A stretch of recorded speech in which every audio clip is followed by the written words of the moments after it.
तरह तरह के फल फूल से सुगंधित और सुंदर सुंदर जड़ी बूटियों से शोभायमान कैलाश पर्वत पर विराजमान श्री भगवान शंकर जी से पार्वती जी बोली कि हे जगत के स्वामी, आज मन बहलाव के वास्ते आप और मैं चौपट खेलें।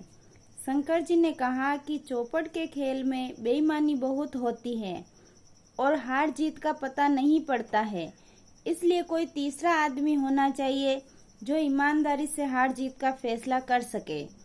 पार्वती जी ने ऐसा सुनकर अपने शरीर से मैल उतारा और आदमी की सूरत का पुतला बनाकर रख दिया और कह दिया कि हे पुत्र, तू हम दोनों की हार जीत का फैसला करना।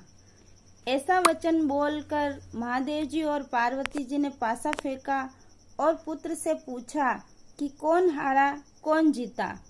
पुत्र ने कहा कि शंकर भगवान जीते और पार्वती जी हारी। महादेव जी ने दूसरा पासा फेंका और पूछा कि कौन हारा और कौन जीता। पुत्र बोला शंकर भगवान जीते और पार्वती जी हारी। तीसरी बार पार्वती जी ने पासा फेंका और पुत्र से पूछा कि बताओ कौन हारा कौन जीता। पुत्र ने मन में सोचा कि यदि कहूँ कि शंकर भगवान हारे तो शंकर भगवान मुझे श्राप दे देंगे, इसलिए कहा कि शंकर भगवान जीते और पार्वती जी हारी। पार्वती जी ने यह सुनकर क्रोध में अपने पुत्र को श्राप दिया कि तू कोढ़ी हो जाएगा और रोता भटकता फिरेगा। ऐसा सुनकर पुत्र उठा और एक तरफ चल पड़ा। बहुत दूर चलते चलते एक भयानक जंगल आया। उसने देखा कि 12 कोस की दूरी में फैला हुआ एक बहुत बड़ा तालाब है, जिसकी पाल पर बड़ और पीपल के बड़े बड़े पेड़ हैं, जिनके नीचे इंद्र की स्त्री इंद्राणी, ब्राह्मण की स्त्री ब्राह्मणी और देवताओं की स्त्रियां बैठकर व्रत पूजन कर रही है।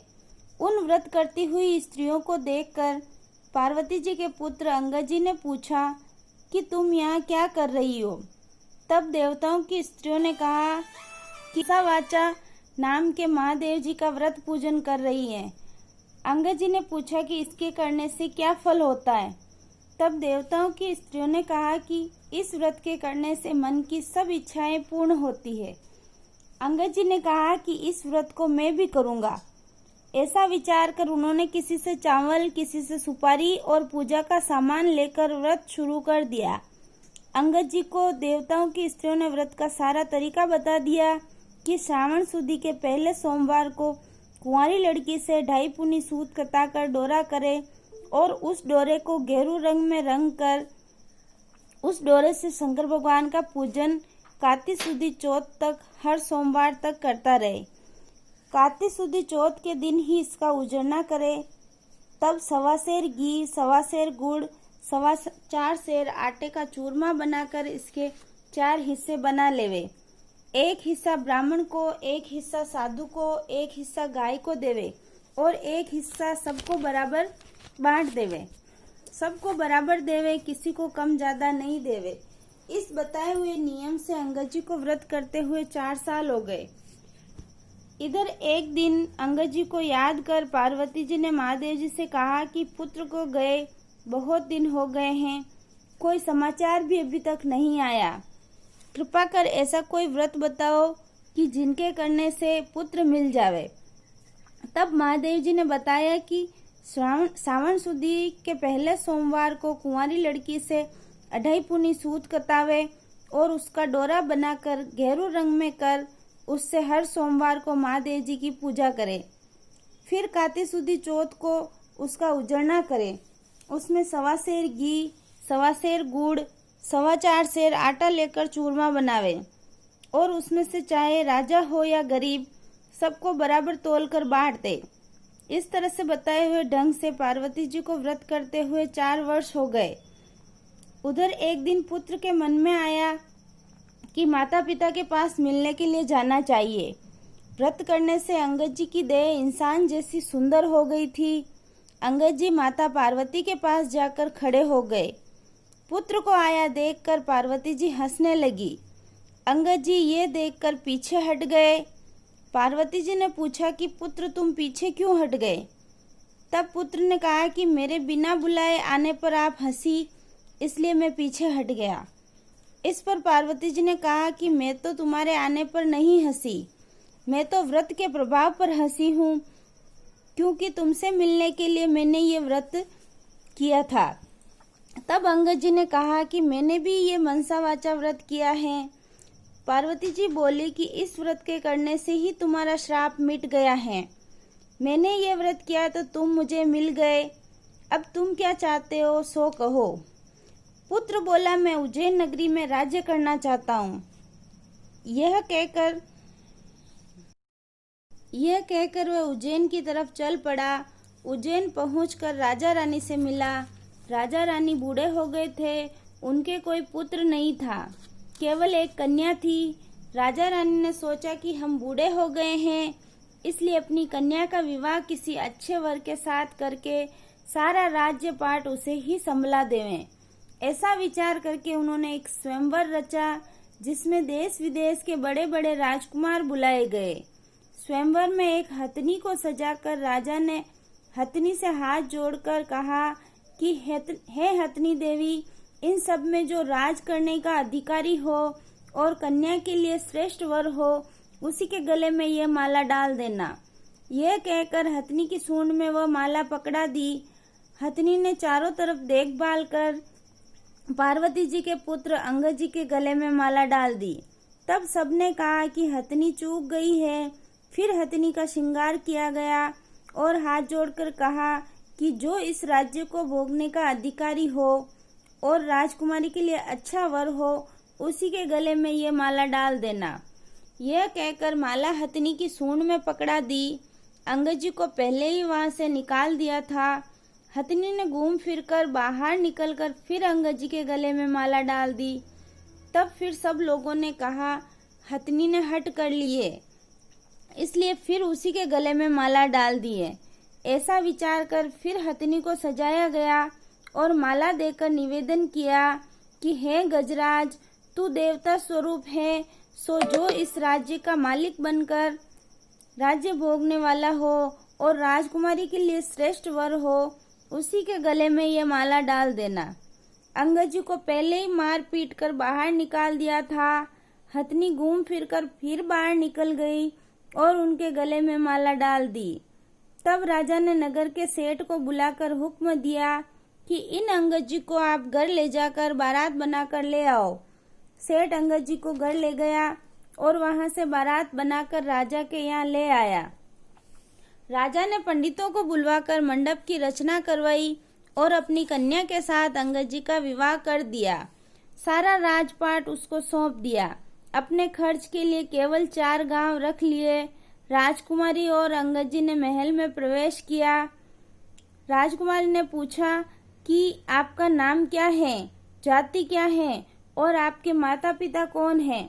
तब उन्होंने कहा कि मेरा नाम अंगद है और श्री महादेव जी और पार्वती जी मेरे माता पिता हैं। राजकुमारी ने कहा कि श्री महादेव जी तथा पार्वती जी तो देवलोक के देवता हैं, इसलिए इस मृत्यु लोक में तुम्हारे माता पिता कैसे हो सकते हैं? तब अंगद जी ने कहा कि एक समय सुंदर फूल और वनस्पतियों से सुशोभित कैलाश पर्वत पर महादेव जी विराजमान थे। तब पार्वती जी ने महादेव जी से चौपट खेलने के लिए कहा। महादेव जी ने कहा कि हार जीत का फैसला करने वाला कोई तीसरा होना चाहिए। तब पार्वती जी ने अपने शरीर का मैल उतारकर पुत्र की सूरत का पुतला बना दिया और महादेव जी ने उसमें जान डाल दी। तब मुझसे कहा कि हमारी चौपट में हार जीत की गवाही देना। महादेव जी ने पासा फेंक कर मुझसे पूछा कि कौन हारा कौन जीता। मैंने कहा महादेव जी जीते और पार्वती जी हारी। इस तरह दूसरी बात भी महादेव जी जीते और पार्वती जी हारी, मैंने कहा। तीसरी बार पार्वती जी ने पासा चलाकर कहा कि पुत्र कौन जीता कौन हारा। मैंने सोचा यदि कहूँ कि महादेव जी हारे और पार्वती जी जीती तो महादेव जी मुझे श्राप दे देंगे, इसलिए मैंने कहा कि महादेव जी जीते और पार्वती जी हारी। पार्वती जी ने यह सुनकर मुझे श्राप दे दिया कि जा तू कोढ़ी हो जाएगा और मारा मारा भटकता फिरेगा। पार्वती जी के श्राप देने पर मैं वहां से चलकर एक भयानक जंगल में पहुंचा, जहां पर बड़े भारी तालाब पर बड़ और पीपल के पेड़ खड़े थे उस स्थान पर इंद्राणी, ब्रह्माणी आदि देवताओं की स्त्रियां व्रत कर रही थी। उनके व्रत को देखकर मैंने उनसे पूछा कि ऐसा करने से क्या होता है। तब उन्होंने व्रत का प्रभाव तथा उसके करने की विधि बताई। तब मैंने किसी से सुपारी, किसी से चावल मांगकर व्रत शुरू कर दिया। श्रावण सुदी पहले सोमवार के दिन कुंवारी कन्या से 2.5 पूनी सूत कताकर डोरा किया और उसको गेरू में रंग कर महादेव जी की पूजा की। और कार्तिक सुदी चौथ को विसर्जन कर 1.25 सेर घी, 1.25 सेर गुड़, 4.25 सेर आटा इनका चूरमा बनाकर सबको बराबर बराबर बांट दिया। इस प्रकार ये व्रत पूरा किया। उधर पार्वती जी ने महादेव जी से पूछा कि हमारा पुत्र अंगद का कुछ पता नहीं है, वह बहुत समय से आया नहीं है। तब महादेव जी ने कहा, वह जीवित है, मैं बताता हूँ, उस प्रकार व्रत करो जिससे तुम्हारा पुत्र आ जाएगा।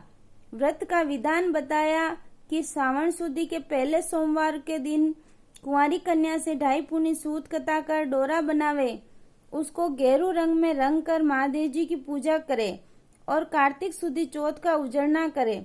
1.25 सेर घी, 1.25 सेर गुड़, 4.25 सेर आटा लेकर चूरमा बनावे और उसके 4 भाग कर ऊपर बताए ढंग से बराबर बराबर बांट देवे। इस प्रकार बताए हुए ढंग से पार्वती जी ने व्रत किया। उधर मैं जाकर पार्वती जी के पास खड़ा हो गया। पार्वती जी मुझे देखते ही हंस पड़ी। मैं पार्वती जी को हंसता देखकर पीछे हट गया। तब पार्वती जी ने कहा कि मैं पीछे क्यों हटा।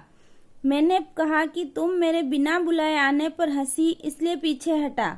पार्वती जी ने कहा, मैं तो इसलिए हंसी कि मैंने मनसा वाचा व्रत किया है और उसके प्रभाव से तुम मेरे पुत्र मुझे मिल गए।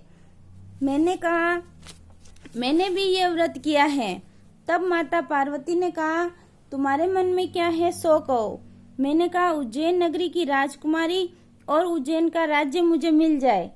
तब पार्वती जी ने कहा कि तुम्हारे मन की इच्छा अवश्य पूर्ण होगी। अब उज्जैन नगरी का राज्य भी मिल गया। अंगद जी ने अपनी विवाहित राजकुमारी से पूछा कि तुम्हारे मन में क्या है सो कहो। राजकुमारी ने कहा कि हमारे बिना गर्भवास के ही पुत्र होना चाहिए। तब अंगद जी ने कहा कि तुम्हारे बिना गर्भवास ही पुत्र होगा, तुम मनसा वाचा व्रत ऊपर बताए ढंग से करना। यह कहकर अंगद जी वहां से चले गए। रानी ने मनसा वाचा व्रत करना शुरू किया।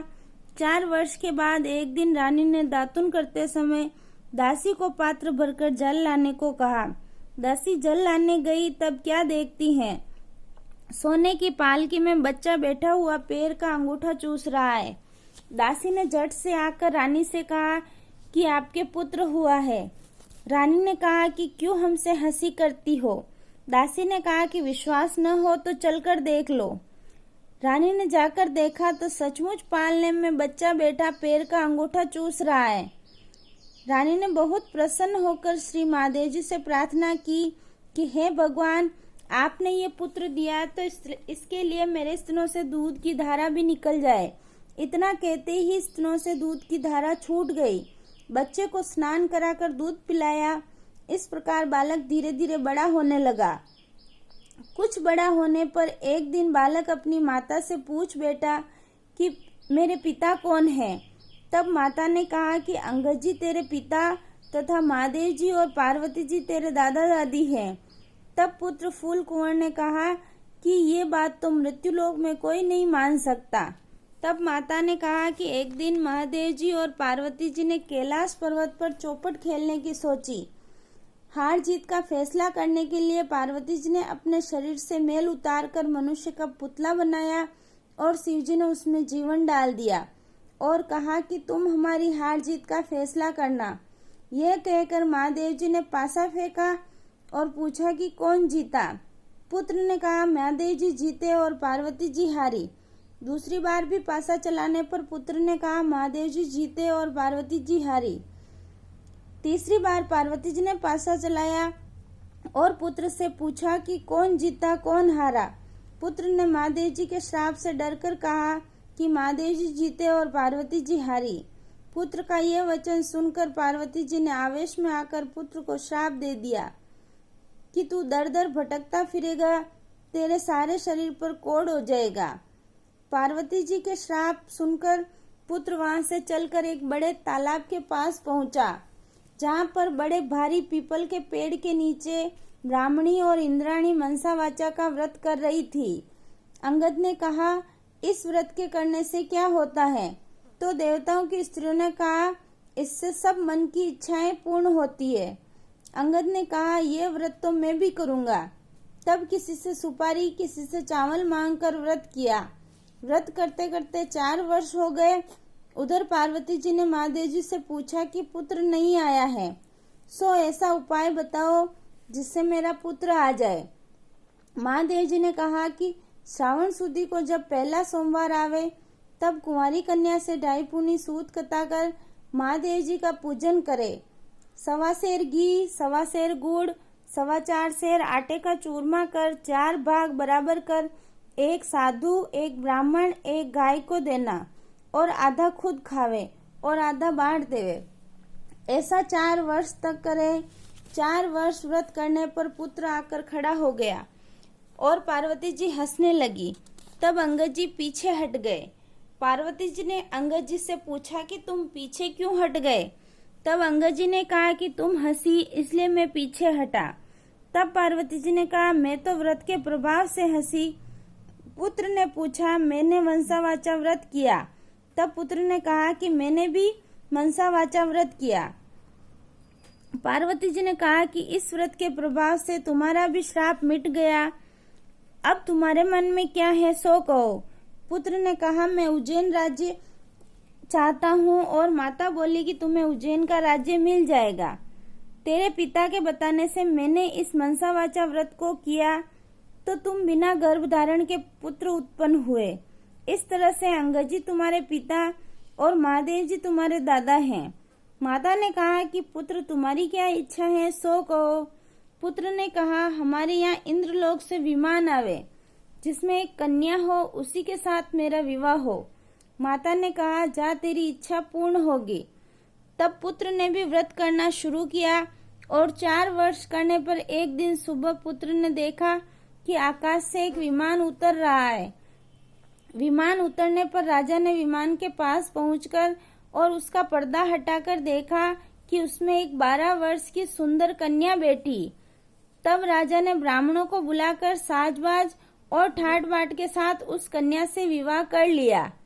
एक दिन राजा शिकार खेलने गए, वहां शिकार नहीं मिला और रास्ता भटक गए और एक बाग में डेरा डाल दिया। राजा भूख प्यास से व्याकुल हो रहा था। इतने में ही एक ब्राह्मण आ गया और उसने अपना पतरा देखकर कहा कि आज कार्तिक सुदी चौथ का उजड़ना है। तब राजा ने कहा कि ब्राह्मण देवता, मुझसे भूल हो गई है, सो चौथ का पूजन करावे। पूजन कराकर राजा ने नगर में खबर भेजी कि राजमहल से 1.25 सेर घी, 1.25 सेर गुड़, 4.25 सेर आटे का चूरमा बनाकर भेजा जावे। रानी ने सोचा, फौज साथ में होने से इतने चूरमे में क्या होगा, इसलिए एक गाड़ी भरकर भेज दिया। राजा ने सोचा कि मेरे लिए तो यह काफी है, किंतु फौज के लिए तो थोड़ा होगा। इतने में ही महादेव जी ने गुस्से में भरकर राजा को स्वप्न में कहा कि तुम अपनी रानी को घर से निकालो, नहीं तो तुम्हारा राज्य नष्ट कर दूंगा। तब राजा ने खुद महल में जाकर रानी को डांट डपट कर राज्य से निकाल दिया। रानी महल से निकलकर जाने लगी तथा रास्ते में राज दीवान मिल गया और उसने रानी से पूछा कि कहाँ जा रही हो। तब रानी ने सब हाल कहा।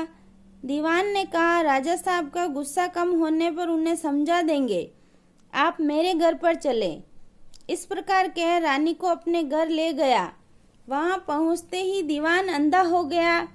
तब दीवान ने रानी से हाथ जोड़कर कहा कि आप यहाँ से चली जावे। रानी वहां से चली। तब रास्ते में उसे नगर का बड़ा सेठ मिला। उसने रानी से पूछा, कहाँ जा रही हो? रानी ने कहा कि राजा ने गुस्से में आकर मुझे देश निकाला दे दिया है। तब सेठ ने कहा कि राजा को 1-2 दिन में समझा देंगे, आप मेरी हवेली से चले। रानी के पहुंचते ही सेठ भी अंधा हो गया और उसका कारोबार ठप हो गया। हुंडिया बंद होने से सेठ का दिवाला होने लगा। तब सेठ ने हाथ जोड़कर निवेदन किया, रानी से कहा कि आप यहाँ से चली जावे। रानी वहां से भी चल पड़ी। आगे चलकर एक कुमार मिला। उसने भी रानी से पूछा कि आप कहाँ जा रही हो। तब रानी ने राजा के गुस्से में आकर निकालने की सब बात कह सुनाई। तब कुमार ने कहा कि राजा जी को 1-2 दिन में समझा देंगे, आप मेरे घर चले। रानी कुमार के साथ घर चली गई। घर पहुंचते ही कुमार अंधा हो गया और उसका आवा फूट गया। तब कुमार हाथ जोड़कर रानी से कहने लगा कि आप यहाँ से चली जाए। ये सुनकर रानी वहां से भी चल पड़ी। आगे चलने पर रास्ते में एक माली मिला। उसने भी रानी से पूछा कि आप कहाँ जा रही है। तब रानी ने माली को देश निकाले की बात कह सुनाई। माली ने कहा कि आप मेरे बाग में चले, 1-2 दिन में राजा साहब को मना लेंगे। रानी के बाग में जाते ही हरा भरा बाग जलकर कोयले के समान हो गया और माली भी अंधा हो गया। तब माली ने हाथ जोड़कर रानी से कहा कि आप यहाँ से चली जावे। रानी सोचने लगी, मैंने ऐसा कौन सा पाप किया है जिसके कारण जहाँ भी मैं जाती हूँ वहीं अनर्थ हो जाता है। इस जीवन में तो मरना ही अच्छा है। ये सोचकर वहां से चल पड़ी। आगे 2 रास्ते जाते थे, जो एक 6 महीने का था और एक 3 दिन का। रानी 3 दिन के रास्ते पर चल पड़ी। आगे चलने पर शिप्रा नाम की नदी आई। रानी ने सोचा इसमें डूबकर मर जाना ही अच्छा है। ऐसा विचार कर वह नदी में कूद गई। इतने में ही नदी का सारा पानी सूख गया। आगे चलने पर एक बड़ा भारी पर्वत आया। रानी पर्वत पर चढ़कर गिरने लगी तो पर्वत जमीन के बराबर हो गया। रानी फिर आगे चलने लगी तो एक जंगली शेर मिला। रानी ने सोचा कि इसको छेड़ूंगी तो ये अवश्य मुझे खा जाएगा। ये सोचकर हाथ फेरा तो वह शेर पत्थर हो गया। रानी फिर आगे चली कि एक अजगर मिला। उसने सोचा इसे छेड़ूंगी तो ये मुझे खा जाएगा। ये सोचकर अजगर को छेड़ा तो वह भी रस्सी बन गया।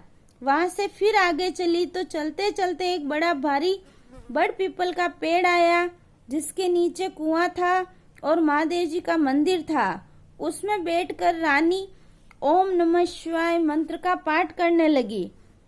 उस दिन कार्तिक सुदी चौथ थी, जिसके उजड़ने में मंदिर का साधु गांव में गया था।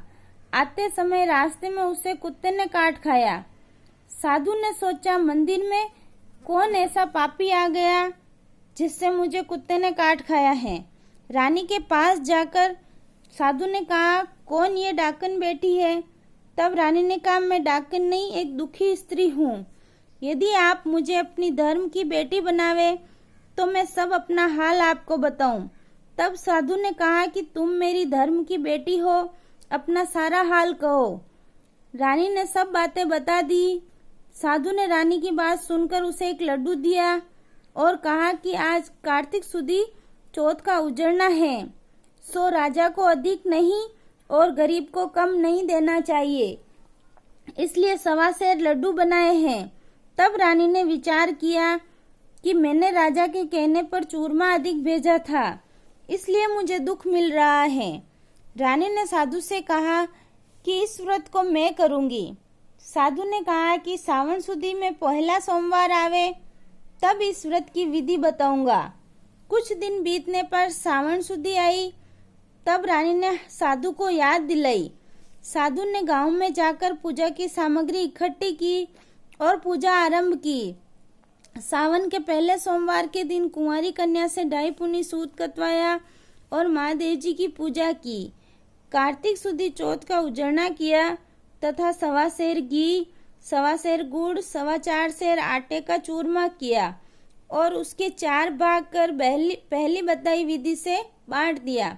साधु ने कहा कि महादेव जी के सामने ऊंट, हाथी, घोड़ा मिट्टी का बनाकर रख दो और महादेव जी से कहना कि यदि आप प्रसन्न हो गए तो इन सबको जीवित कर दो।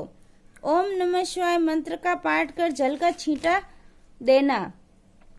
रानी ने ऐसा करने पर सबके सब जीवित हो गए। रानी ने साधु से कहा कि मुझसे रास्ते में जो पाप हो गए उनसे छुटकारा पाने का उपाय बताओ। तब साधु ने कहा कि ओम नमः शिवाय मंत्र के जाप से सारे पाप कट जाते हैं। रानी शिवालय की परिक्रमा कर वहां से चल पड़ी।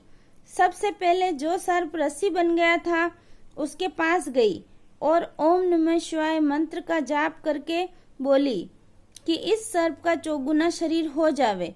सो कहते ही सर्प का चौगुना शरीर हो गया। फिर सिंह मिला। वहां भी रानी ने ओम नमः शिवाय मंत्र का जाप कर कहा कि जो सिंह पत्थर बन गया था वह जीवित होकर चौगुने शरीर वाला बन जावे। ऐसा कहते ही सिंह गरजता हुआ खड़ा होकर जंगल में भाग गया। इसी तरह आगे चलकर पर्वत के सामने गई और शिवालय जल का छींटा देकर ओम नमः शिवाय मंत्र का जाप कर बोली कि ये पर्वत भी चौगुना होकर खड़ा हो जावे। ये कहते ही पर्वत भी चौगुना होकर खड़ा हो गया। आगे चलकर मंत्र जाप कर कहने पर नदी भी चौगुनी होकर बहने लगी। माली का बाग भी हरा भरा हो गया और उसका अंधापन जाता रहा। नगर सेठ के यहाँ जाने पर उसकी हुंडियां भी चलने लगी और आंख से दिखाई देने लगा और लक्ष्मी का भंडार भर गया। सेठ हाथ जोड़कर कहने लगा कि आपके आने से हमारे यहाँ लक्ष्मी की वर्षा हुई है और ठाट बाट हो गए। सो इस खुशी में सारे नगर वालों को भोजन कराना चाहता हूँ। सो सारे नगर में ढिंडोरा करवा दिया कि किसी के भी चूल्हे में धुआं नहीं निकलने पावे। जो किसी की चूल्हे में धुआं हो उसे 11 रुपए दंड होगा। सारे गांव के लोग भोजन कर जाने लगे। ये खबर दरबार में भी पहुंची कि आज चौथ का उजड़ना है। सो जो कोई भी भूखा प्यासा मिले उसे भोजन के लिए भेज दें। सारे शहर में ढूंढने पर भी कोई भूखा प्यासा स्त्री पुरुष नहीं मिला। एक धोबी से पता पड़ा कि एक अंधी बहन डोकरी है जिसके संपूर्ण शरीर में कोढ़ हो रहा है। नदी के किनारे पड़ी डोकरी को लाकर स्नान कराने लगे। स्नान कराते ही डोकरी का कोढ़ जड़ने लगा। डोकरी को रानी के पास ले जाने पर रानी ने उसे सारी कथा सुनाई। कथा सुन लेने पर स्वर्ग से एक विमान आया और वह डोकरी सदैव वैकुंठ को चली गई। शंकर भगवान के दर्शन, अर्चना, पूजन भक्ति भाव से करने पर हर एक की मनोकामना पूर्ण होती है।